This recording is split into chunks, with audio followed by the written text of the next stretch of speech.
Once upon a midnight dreary, while I pondered weak and weary over many a quaint and curious volume of forgotten lore, while I nodded, nearly napping, suddenly there came a tapping, as of someone gently rapping at my chamber door. "'Tis some visitor," I muttered, tapping at my chamber door. Only this, and nothing more. Ah, distinctly I remember, it was in the bleak December, and each separate dying ember wrought its ghost upon the floor. Eagerly I wished the morrow, vainly I had sought to borrow from my book's surcease of sorrow, sorrow for the lost Lenore, for the rare and radiant maiden whom the angels name Lenore, nameless here forevermore.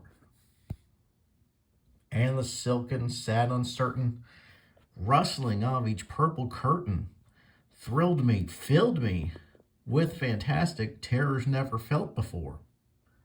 So that now, to still the beating of my heart, I stood repeating, "'Tis some visitor entreating entrance at my chamber door." Some late visitor entreating entrance at my chamber door.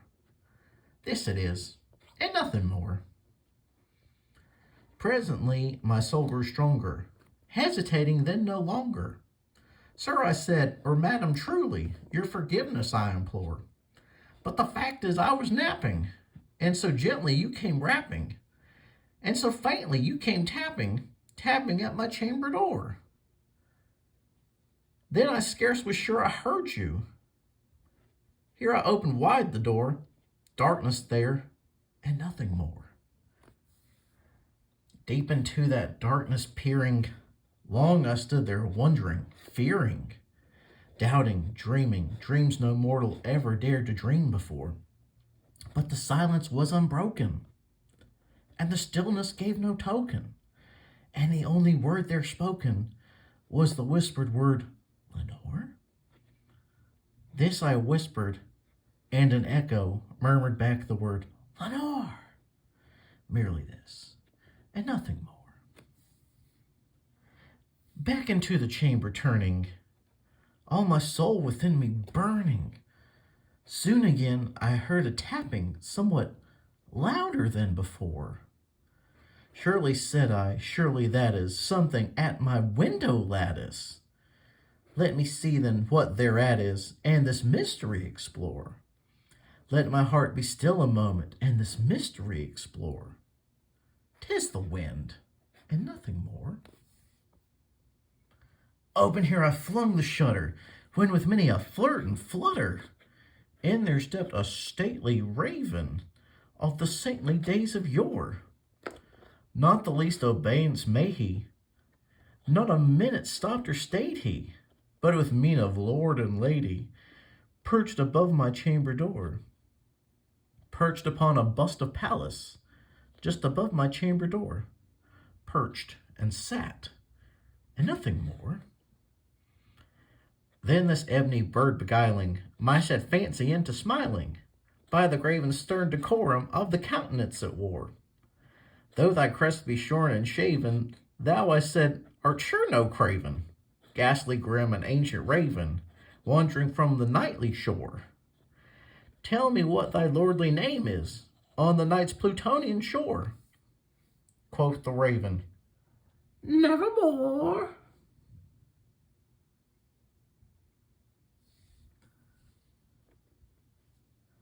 Much I marveled this ungainly, found to hear discourse so plainly, though its answer little meaning, little relevancy bore.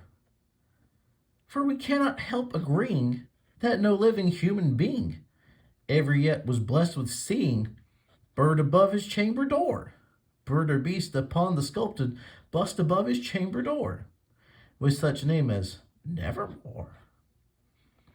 But the raven, sitting lonely on the placid bust, spoke only that one word, as if his soul in that one word he did outpour.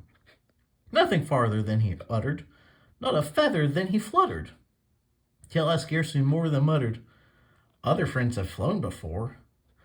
On the morrow he will leave me, as my hopes have flown before." Then the bird said, "Nevermore." Startled at the stillness broken by a reply so aptly spoken, "Doubtless," said I, "what it utters is only its stock and store, caught from some unhappy master, who in merciful disaster followed fast and followed faster, till his songs one burden bore, till the dirge of his hope that melancholy burden bore of never, nevermore." But the raven still beguiling all my fancy into smiling, straight I wheeled a cushioned seat in front of bird and bust and door. Then upon the velvet sinking, I betook myself to linking fancy unto fancy, thinking what this ominous bird of yore, what this green, ungainly, ghastly, gaunt, and ominous bird of yore meant in croaking, "Nevermore." Thus I sat engaged in guessing, but no syllable expressing, to the fowl whose fiery eyes now burned to my bosom's core. This and more I sat divining, with my head at ease reclining, on the cushion's velvet lining, that the lamplight gloated o'er, but whose velvet violet lighting, with the lamplight gloating o'er, she shall press, nevermore.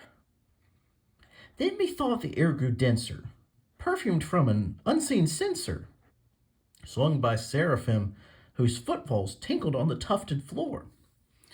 "Wretch," I cried, "thou God hath lent thee, by these angels he hath sent thee, respite, respite, and nepenthe from thy memories of Lenore. Quaff, oh quaff this kind nepenthe, and forget this lost Lenore." Quoth the raven, "Nevermore." "Prophet," said I, "thing of evil." "Prophet still, if bird or devil, whether tempter sent, or whether tempest tossed thee here ashore, desolate yet all undaunted, on this desert island enchanted, on this home by horror haunted, tell me truly, I implore, is there balm in Gilead? Tell me, I implore." Quoth the raven, "Nevermore." "Prophet," said I, "thing of evil." "Prophet still, if bird or devil, by that heaven that bends above us, by that God we both adore, tell this soul with soul laden, if within the distant Aden it shall clasp a sainted maiden, whom the angels name Lenore. Clasp a rare and radiant maiden, whom the angels name Lenore." Quoth the raven, "Nevermore." "Be that word our sign of parting, bird or fiend," I shrieked, upstarting. "Get thee back into the tempest, and the night's Plutonian shore.